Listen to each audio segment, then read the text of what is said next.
반갑습니다. 예, 뒤쪽에서 콜록콜록 하고 있으면 정답다 이렇게 생각하시면 대신해서 민폐를 지금 끼치고 있는데 감기가 상당히 오래 가고 있습니다.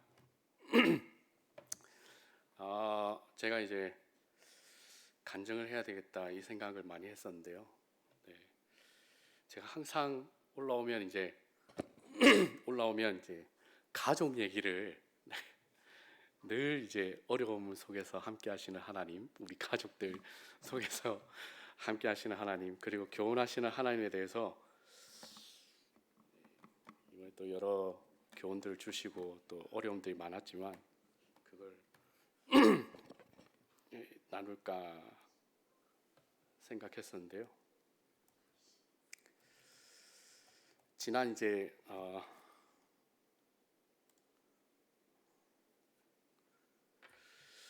주일학교 때 토요학교 때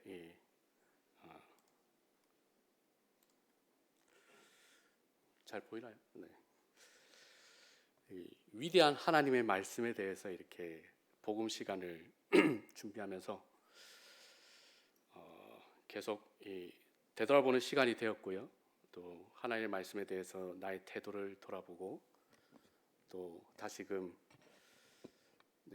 제 마음을 이렇게 되돌아보는 좋은 시간이 되어서 늘 이제 간증을 준비했다가 부담감을 주셔서 이렇게 함께 주일학교에서 이렇게 들었던 말씀인데요. 함께 짧게 나누고 싶습니다. 동훈이 제가 좀 더 길게 했으면 해서 제가 길게 하라고 전화까지 했는데 40분 안 넘어가고 있네요. 이 위대한 하면은 여러분들은 이제 어떤 생각이 나십니까? 위대한. 한국에 또 이 위대한 하면 좀 기록이 뛰어나거나 아니면 특별하거나 이런 사람들이 지금은 이제 이 마크에 이제 이 책에 기록되고 있습니다. 여러분들 잘 아시는 기네스북이죠. 기네스북에는 이제 여러 사람들의 이런 특이한 거꾸로 100m 달리면 몇 초 만에 갈 것 같습니까? 제일 빠르신 분이 세계에서 20초 이상 걸리겠죠. 근데 제 100m 전력으로 달리는 것보다 빨리 달리더라고요. 13.17초. 그리고 이제 보시면 영재입니다. 저 큐브를 보고 생각하고 딱 놓은 다음에 이제 시작하는 겁니다. 1초, 2초, 3초, 3.9초 만에. 그래서 기네스북에 올라갔습니다. 이런 대회들이 있는데요. 제가 보니까 우리 큰딸하고 나이가 똑같더라고요. 우리 딸은 그렇지 않구나. 주님 안에서 잘 크기만을 너무나 기도하는 그런 부분이 됩니다. 이 기네스북에도 가장 많이 기록된, 가장 많이 팔린 책으로 이렇게 제가 직접 검색해 봤는데요. 바이블이라고 적혀 있습니다. 약 50억 부 정도 이제 판매가 되었다. 21년도 기준이니까 이제 더 많을 것이라고 생각됩니다. 그리고 이제 집계를 통해서 생기기 때문에 아마 더 많은 성경이 알게 모르게 더 많이 증거되고 있다, 보급되고 있다고 볼 수 있을 것 같습니다. 이 성경의 저자는 다 아시니까 너무 빨리 넘어가겠습니다. 바로 하나님입니다. 다 함께 읽어보겠습니다. 시작. 모든 성경은 하나님의 감동으로 된 것으로 교훈과 책망과 바르게 함과 의로 교육하기에 유익하니. 요즘은 시대가 너무 좋아져서요. 헬라어 원문입니다. 얼마든지 찾을 수 있고요. 검색해서 볼 수도 있습니다. 헬라어 성경 본문에는 이 하나님의 감동에 대해서 이렇게 기록을 하고 있습니다. 데오주스토스, 이렇게 이제 데오스와 이제 푸뉴스토스 이렇게 합성어로 이렇게 되어 있는데요. 하나님이 그러니까 호흡하다, 하나님이 숨쉬다 이런 뜻을 가지고 있습니다. 그래서 마치 처음 이 하와의 생명을 탄생할 때 생기를 그 코에 불어넣어서 사람이 살아있는 생명이 된 것처럼 이 하나님의 말씀에 이 생명을 불어넣었다, 이렇게 볼 수 있습니다. 그럼 성경을 기록한 사람들은 약 40여 명의 사람들에 의해서 기록이 되었습니다. 구약은 이렇게, 신약은 이렇게 기록이 됐고요. 그리고 이제 다양한 직업들을 가진 사람들에 의해서 기록이 되었습니다.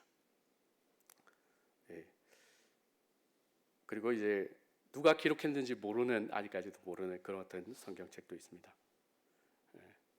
최근에 이제 취임 100일 해가지고 앞전에 이제 우리 대통령 윤석열 대통령께서 한 내용인데요. 기자회견한 내용입니다. 기자회견한 내용을 보면 이 윤석열 대통령은 얘기하고 기자들은 적어서 다음 날 이제 글자로 하듯이 하나님의 성경도 마찬가지입니다. 이 하나님의 감동을 입은 사람들이, 감동을 받은 사람들이 이 기록을 하는, 그래서 성경 기자들이라는 표현이 좋은 것 같습니다. 이 성경의 구성은 구약과 신약으로 나누어져 있습니다. 구약은 몇 권인지 아시죠? 네, 39권. 신약은 27권, 39, 27 이렇게 외우시면 간단합니다. 네, 총 66권으로 이루어졌고요. 성경의 기록은 이 BC 1500년부터 해서 AD 약 1000년까지 해서 약 1600여 년에 의해서 기록이 되었고, 기록이 되었습니다. 그리고 이 성경은 통일성을 가지고 있습니다. 그렇게 많은 기간 동안 기록이 되고 여러 사람에 의해서 기록이 되었지만 이 하나님 한 분이 적은 것처럼, 이 한 분이 적은 것처럼 통일성을 가지고 있습니다. 그리고 구약은 히브리어, 신약은 헬라어, 아람어 이렇게 이제 기록이 돼 있고요. 이 성경이 가르치고 있는 분은 예수님입니다.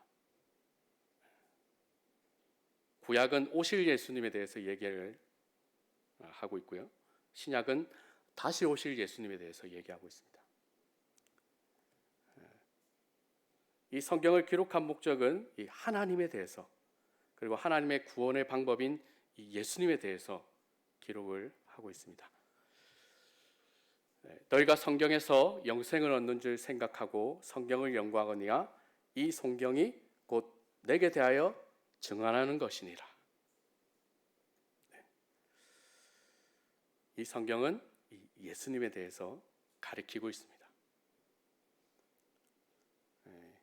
예수님이 오셨을 때 세례 요한이 이 예수님을 보고 이렇게 얘기합니다. 다 함께 읽어보겠습니다. 시작.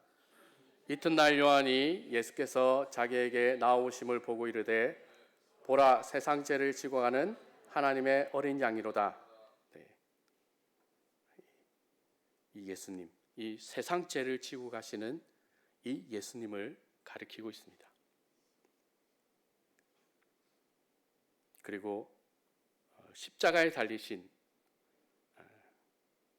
우리의 죄를 위해서 이 십자가에 달리신, 세상 모든 사람들을 위해서 십자가에 달리신 이 예수님에 대해서 얘기하고 있습니다.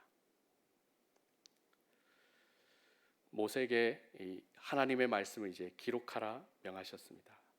다 함께 읽어보겠습니다. 시작.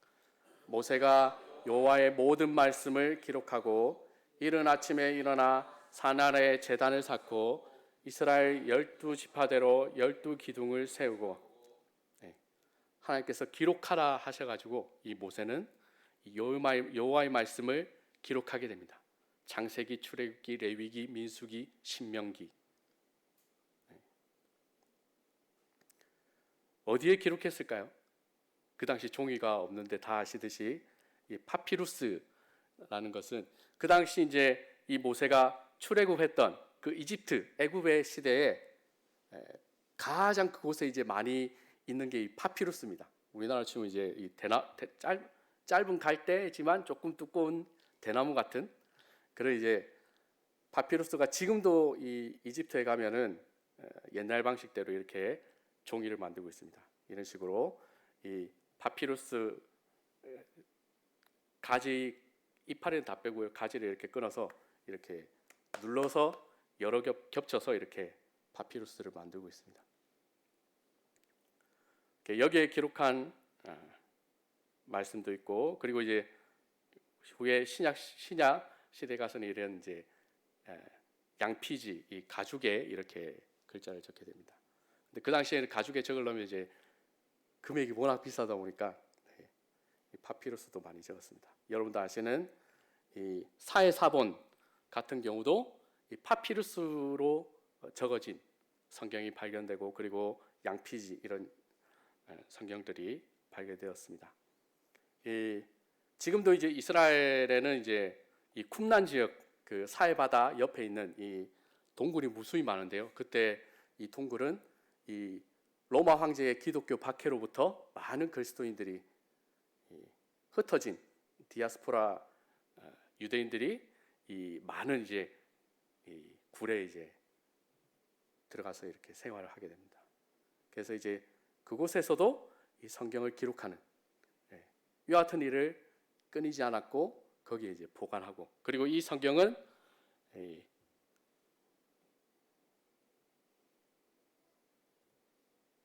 이게 BC 43세기에 이제 70인역해서 이제 성경이 이제 구약 성경이 이렇게 히브리어로 적힌 구약 성경이 완성됩니다. 근데 이제 이 구약 성경을 적는 이와 같은 사람들은 그 당시 이제 이 띄어쓰기부터 시작해서 이런 여러 가지 규칙을 가지고 이렇게 성경을 적었습니다. 우리에게 전해진 이 성경은, 성경의 이 역사를 보면 이 하나님의 살아계심, 하나님이 놀랍구나, 이 하나님의 말씀은 정말로 살아있구나라는 것을 볼 수 있습니다. 397년 이제 카타르고 공의회에서 신약 27권이 정경으로 공식 공포되고요. 그리고 한참 지난 이제 1456년에 구텐베르크 최초의 이 인쇄 성경이 나오게 됩니다. 라틴어로 적혀진 성경이었고요. 그리고 이제 인쇄술이 발전하면서 1466년부터 77년 사이에 이 자국어로 된 성경들을 많이 가질 수 있게 되었습니다. 그래서 이 1517년에 이 종교 개혁이 일어나게 됩니다.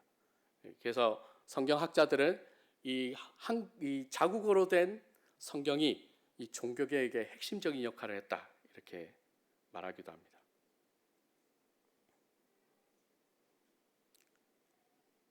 슬라이드가 좀 이상한데요. 네. 우리나라에는 이 천주교가 먼저 들어왔습니다. 우리나라에는 1866년에서 1872년도에 이 병인박해가 있었습니다. 그래서 이 천주교도들 약 8,000명 기록에만 됐기 때문에 아마 더 많은 사람들이 죽임을 당했습니다. 제가 공사를 하러 가다 보니까 저 서산에 해미읍성이라고 관광을 갔었는데요. 그냥 이제 관광 가다 보니까 여기에 왜 교황이 방문했다 갔지? 이러면서 그 현수막이 크게 붙어 있더라고요.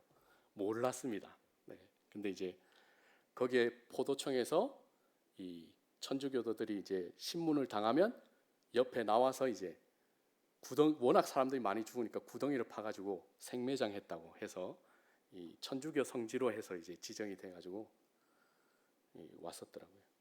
그래서 이 소식은 전 세계에 전해지게 됩니다. 그래서 이 조선이라는 나라는 위험한 나라다.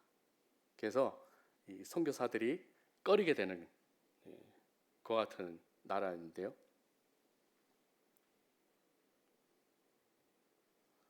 하지만 1882년 이 대흥흥성군이 이제 기독교를 이제 상당히 외세 정치를 실했는데 그 약해지면서 아직 이제 한글로는 한국에 오진 않았지만 이 조선 땅을 밟지는 않았지만 이 존 노스 선교사가 최초로 이 한글 성경을 번역하게 됩니다. 누가복음과 요한복음을 번역했는데요. 그리고 87년에 신약 성경을 우리말로 된, 거기 한자가 포함되어 있지 않은 순수 우리말로 된 성경을 번역하게 됩니다. 이 성경은 조선 땅으로 어떻게 들어갔냐 하면은 이 국교에서 왔다 갔다 하는 이제 상인들, 보부상들 있지 않습니까? 그 보부상들에 의해서 이 성경이 전해지게 되고 이 조선 팔도에 전해지게 됩니다. 그래서 이 이후에 이런 여러 우리나라를 위해서 선교한 그리고 선교사로 이렇게 파송되신 분이 여러 분들이 많은데요. 이런 유명한 이제 메리 스크랜튼, 이 이후에 성경이 보급된 기 거의 직전에 이렇게 와서 메리 사역을 하게 됩니다. 이런 이제 학교 사역, 의료 사역 이런 것들을 상당히 많이 하는데요. 메리 스크랜턴은 이화여자대학교로 상당히 유명하죠. 그리고 아펜젤러 선교사도 그 대표적인 언더우드 선교사, 고종 황제와 함께했던 언더우드 선교사. 그리고 이제 이 많은 선교사들이 우리나라에 와서 하게 됩니다. 기록에 의하면 지금까지 밝혀진 기록에 의하면 조선에서 온 선교사는 1529명, 여 선교사는 1114명 와서 이 한국 땅에 하나님의 말씀을 전했다라고 하는데요. 여기에 이런 이제 한국사를 계속 연구하다 보니까 예전에 없었는데 이런 사실들이 이제 많이 발견되고 있습니다. 그리고 이런 이제 조사를 하면서 이 당시 이제 한국이 워낙 열악하다 보니까 이 선교사 자녀들이 대부분 다 죽습니다. 태어나자마자 죽고 5살에 죽고 9살에 죽고 이렇게 자녀 없는 이런 선교사들이 많았습니다. 한국에 와서 이 자녀들을 묻고 간. 그리고 여기서 주목해 볼 것은 선교를 돕기 위해서 의료 선교로 돕기 위해서 그리고 이제 학교 가르치는 걸 돕기 위해서 많은 선교사들이 왔습니다. 그리고 그 당시 이제 한국은 한자를 아직까지도 쓰고 있었습니다.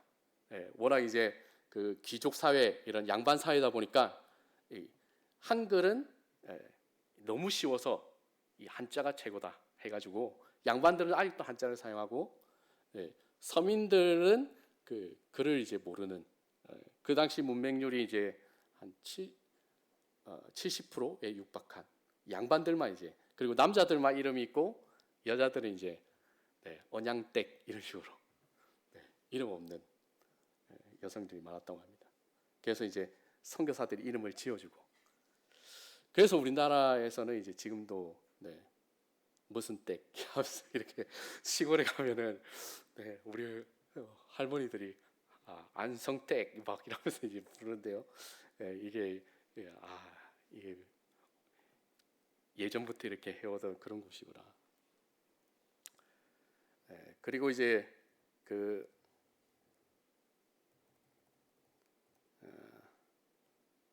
최초의 신약 성경을 번역할 때 순수 우리말로 이제 번역하다 보니까 이 천주교는 천주라고 이제 번역을 했어요. 천주, 하늘의 주인 해가지고 천주라고 번역했는데 이 천주라고 번역을 할 수는 없고 그 천주교에서 쓰기 때문에 그럼 하나님을 도대체 뭘로 번역해야 될까? 존 노슨이 이제 살피고 고민하고 하던데 조선에 이런 이제 사람들이 뭔 일만 있으면 아이고 하나님 하는 거예요. 아이고 하나님. 아이고 하나님 살려주세요. 그 당시 존 로스 선교사가 도대체 하나님이 누구냐 물어보니까 이 하늘에 있는 신이고 형상이 없다. 이렇게 이제 조선 사람들이 얘기하니까 이 하나님이다라고 해서 하나님으로 한글을 번역했습니다. 그래서 이 한글 번역한 성경이 이 문맹이었던 우리나라 이 사람들에게 이 한글을 가르쳐 주는, 이 선교사들이 오면서 이 한글을 가르쳐 주는 겁니다. 성경이 번역되어 있으니까 이 한글을 가르쳐 주니까 이 쉬운 이제 한글을 배우려고 많은 사람들이, 우리나라 사람들이 한글을 배우게 되고, 그래서 이 한글이 빛을 발하게 되는 시가 되었습니다. 400년 동안 묻혀 있던 이 지금은 이제 엄청 됐죠. 400년 동안 침묵하고 있던 이 한글이 이 기독교 성경 번역을 통해서 빛을 발했다, 이렇게 이제 역사가들은 평가를 합니다.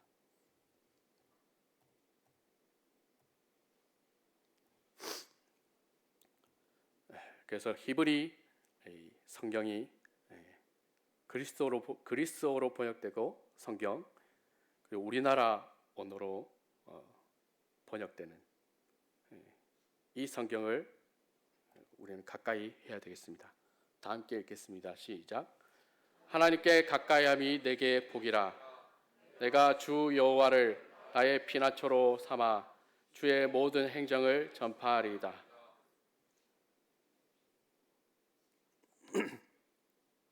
이 위대한 하나님의 성경은 지금 약 3,600개 언어로 번역이 되었다고 합니다. 그리고 코로나 시기에 워낙 이제 어려워지면서 이 성경 보급을 이제 전 세계적으로 연합해서 이렇게 보급을 하더라고요. 21년도만 1억 6,900만 부의 성경을 배포했고요. 한 해 동안만 그렇습니다. 21년 한 해 동안만 1억 6,900만 부를 이렇게 배부하는. 그리고 우리나라도 거기에 상당히 일조하고 있습니다. 우리나라도 물류 창고가 엄청 크게 있어가지고요. 그 성경을, 번역된 성경을 이렇게 전 세계로 100개 나라 이 정도로 약 100여 개의 나라에 이렇게 성경을 보급했습니다. 이 보면서 좀 올렸습니다.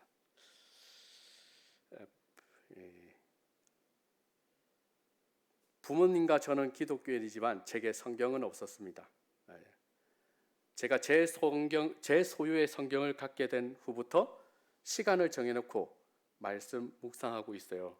이렇게 15세 어린이가 하나님의 말씀을 듣고 이렇게 얘기하고 있습니다.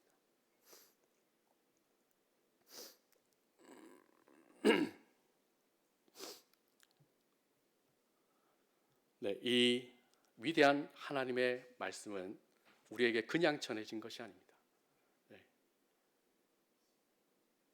이와 같은 수많은 선교사들의 아픔과 그리고 이 성경을 살리기 위해서 하나님께서 그 성경 말씀을 지켜오신 그것으로 인해서 이 영원한 하나님의 말씀대로, 약속대로 이 말씀은 영원히 우리에게 함께하는 것입니다. 그래서 이 생명 있는 이 하나님의 말씀은 우리의 마음을 찔러 쪼개고 하나님께 순종하지 못하는 것들을 순종할 수 있도록 하고, 우리의 닫혀진 입술을 열게 하고, 어려운 환경 속에서도, 어려움 속에서도 하나님을 찬양할 수 있도록 하나님의 살아있는, 생명 있는 그 하나님, 살아계신 하나님을 경험하게 하시는 것입니다. 우리는 이 하나님을 가까이 해야 됩니다. 이 하나님의 말씀을 가까이 해야 됩니다. 그래서 이 하나님의 말씀으로 우리의 속사람은 날마다 새롭게 함을 입어야 되는 것입니다.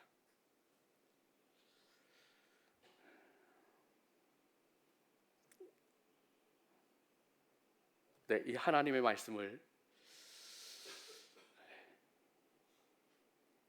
일주일 동안 잠궈두지 마시고 늘 펴시는, 그리고 요즘은 출근을 하면서도 뭐 휴대폰으로도 늘 들을 수 있습니다. 늘 듣는 성도님들이 되시기를 바랍니다. 최근에 기사되어 이 말씀이 얼마나 귀한지 다시 생각해 보게 되었습니다. 끝으로 23년도에 나온 올해 5월달에 나온 기사인데요. 1100년 전 히브리 성경 510억 원에 낙찰돼서 박물관에 기증이 되게 됐습니다.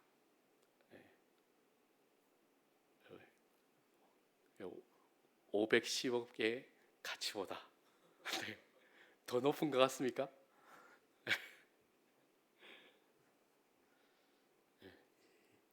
이 말씀은 정말로 너무나 위대한 살아계신 하나님의 말씀입니다. 이상으로 마치겠습니다.